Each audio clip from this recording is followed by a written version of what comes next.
This is the whole problem. Your strategy simply isn't working. The last hostage came back in February.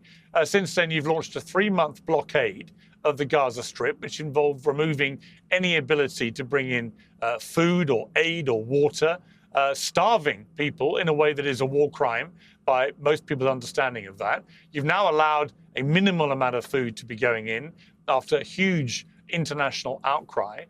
You say that one child the New York Times put on the front page wasn't starving. He clearly was starving. He just had other medical issues going on as well. And there are, we know from all the imagery, well, you can shake your head, but there are, as you know, many images coming out of Gaza. Let's speak about the New York Times. Well, hang on, let me finish.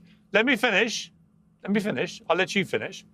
That there are many images coming out of Gaza of starving children. We're not making this up. And if you really believe it's not happening and all of this is a blood libel, then again, and I've had this conversation with you before, you should be pressurizing your prime minister to allow international media to go into Gaza to verify exactly what is happening. But, you know, I want to play you a clip. This is from the BBC. Oh, hang on. I want to play you a clip from Jeremy Bowen. You're spreading so many lies. Hang on one second. Ambassador, with respect, I will let you respond. I will let you respond.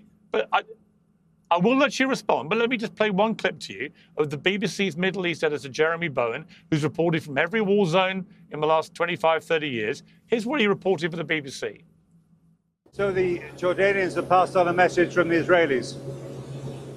The Israelis don't want us to film out of the window at the devastation inside Gaza. But I've spent 10 minutes looking at it with my own eyes. And I can tell you that communities in the north of Gaza that I knew well, very vibrant, tens of thousands of people living hard lives, but actually with a remarkable human spirit, are flat. There's nothing left of them.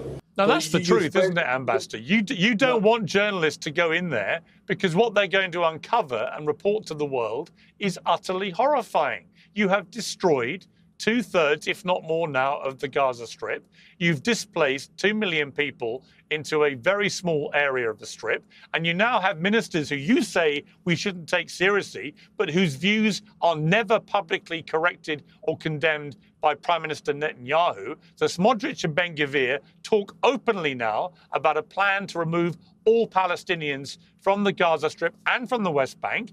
And you simply say, as the ambassador, well, you shouldn't take them seriously. Why shouldn't we? Yes, why shouldn't we? I've not heard Netanyahu. Netanyahu doesn't say what they're saying is wrong. Keep going. You know, if that's an interview, keep going. For 6 minutes now. No, now you can respond. You're showing movies. I'm not spreading lies. You know, wait, if I would have to respond, you know, each allegation, it would take us 15 minutes now. So when you say a lie, tell me the lie.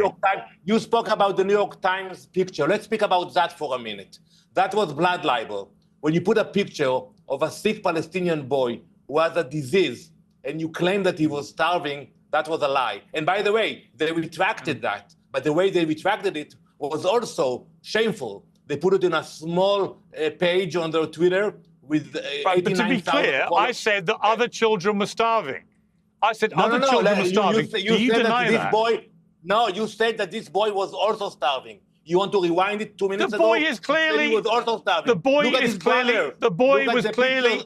The boy was clearly emaciated, Ambassador. Clearly emaciated. So yes, he has a medical condition, but also he's clearly not eating, right? No, so that's why not deny true. what we see with our own eyes?